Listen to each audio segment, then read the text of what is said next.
I decided nobody could make me happy except me. And I've stuck to that. I when we depend on somebody else, you can be disappointed, you can get angry, you can get resentful. The other person doesn't come through for you because you're counting on that person, depending on that person.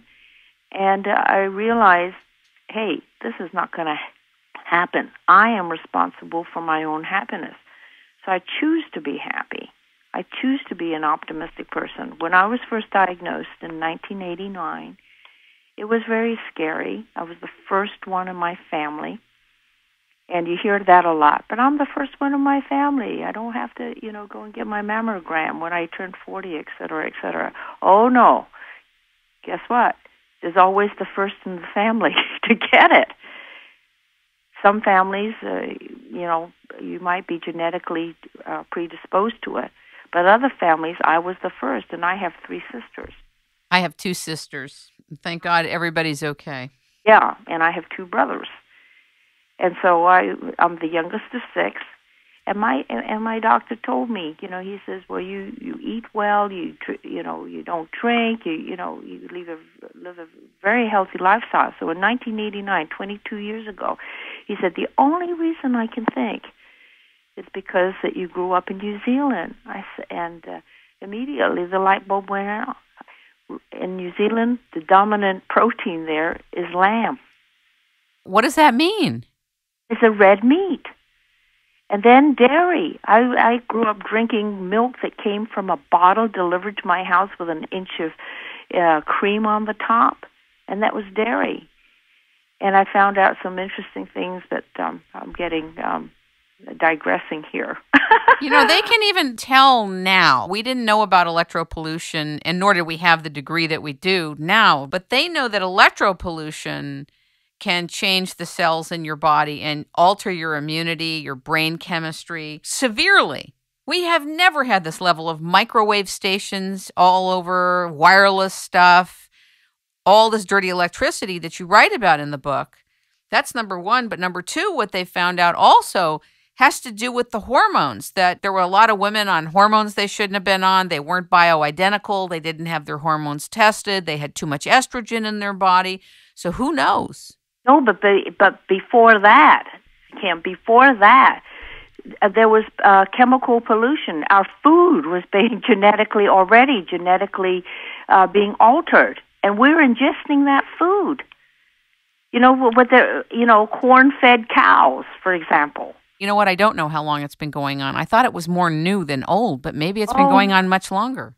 No, we don't have grass-fed. Well, we do.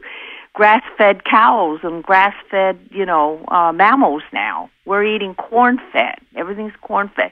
Then we'll talk about chemical pollution, of course. What are we putting in our skin? Scary stuff. Everything around us, chemical. I mean, look in wherever you're sitting while you're listening to this program. Look around your house, look around your office, and tell how many are natural fabrics or natural materials. Frightening.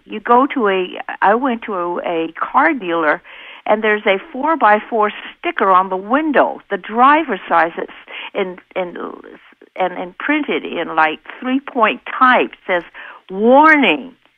The materials used inside this vehicle may be cause of, and then they list, and you take a look at that label, go to any car dealer, and there it is. This happened to be a Mercedes dealer, but it could be any. But thank goodness at least the government is warning about us. And then the electronic, absolutely, very, very scary. No child under 8 years old should be allowed to have a cell phone. Absolutely. I totally agree with you, and it totally upsets me what's happening to kids. The electromagnetic transmission, the EMT, comes out from a cell phone, and the children's brains are not, large, and they're still developing. And I just read somewhere that teens, for example, there's so many things regarding cancer. Teenagers are over a 400% increase in brain tumors. And that will double and triple with smartphones, which have a much stronger signal and more power. Absolutely. And then I hate to say it, Bluetooth, anything that sticks in your ear, all the electronics are right next to your brain. You know what they found out recently in the last couple of years about breast cancer? There's a big discovery by Dr. Abraham, who did a 30-year study on Japanese women and breast cancer compared to American women and breast cancer. And what he found out was when the Japanese women came to America, they developed breast cancer because they lost a huge degree of iodine that was no longer in their diet. And then they found out that if they supplemented with a minimum of 12.5 milligrams of iodine, if the breasts don't have it, they will pull it from the rest of the body. It is a fascinating study. You should actually read that study. Well, I'll tell you what. In 1989, my radiologist was a Japanese-American radiologist out of St. John's Medical Center up in Santa Monica. And he looked at mine and he said, do you know that this is 22 years ago, my first diagnosis. And he was the one who discovered it, right? He says, the incidence of breast cancer of women in Japan is 1 in 4,000 or something. This was 1989. Right. The incidence of non-Asian, Caucasian American women in the United States is 1 in 11. And for women, fourth generation Japanese American women in 1989 was 1 in 8. Now, here it is 22 years later. And guess what the incident of breast cancer is for the typical American woman is now 1 in 8. And I have not gone and found out what it is for the 5th and 6th generation Japanese American women here. I have no doubt about that. Absolutely no doubt. I don't know. But already the Caucasian women have caught up 22 years later with the Japanese American, 4th generation Japanese American women in 1989. And it's 1 in 8 now. That's why I take 24 milligrams a day of iodine, Lugos solution in something called Iodoral. I take 2 tablets. Mm-hmm. And they have this new iodine load test that's $100 or under that you can do that's very advanced, so you can know exactly what your levels are and what you need, what your body needs. We have so much more available to us now than we did 22 years ago. It's an interesting world. In some ways, there's been so much new knowledge, and in some ways, we still haven't figured it out yet. Well, the thing is, there's so many things that are just very easy. Number 1 is eat the rainbow.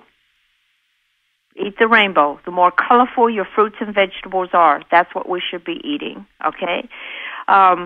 Wash all some of these things are not expensive. When you bring your vegetables and fruits home, use a mild sea salt solution, warm sea salt solution, and a vegetable brush. That doesn't cost a lot of money to do. You don't have to go and buy special, rinses and things like that. Buy organic and local, farmers markets, okay, and it's fresh because it's closer to the source. I think that's really important. I think that the new plate, follow the new plate model. What is that? That's the one that just came out for the U.S. Food and Drug Administration. I think the FDA came out, it came out just over the weekend. I think it was Friday or Saturday. Said that instead of the pyramid with the grains and all that, now they have it on a circle, and 50% of the circle, which represents your round plate, is fruits and vegetables. And then a quarter of it, 50% is already half, right? Mm-hmm. And then a quarter, 25%, should be proteins. The other 25 should be the carbs and the grains and that sort of thing. And then off on the side, dairy products with some kind of a dairy product with your meals. So at each meal. But the other, and another thing to remember is, don't eat 3 meals a day. Eat 6. Eat 6 small meals, so you're never hungry.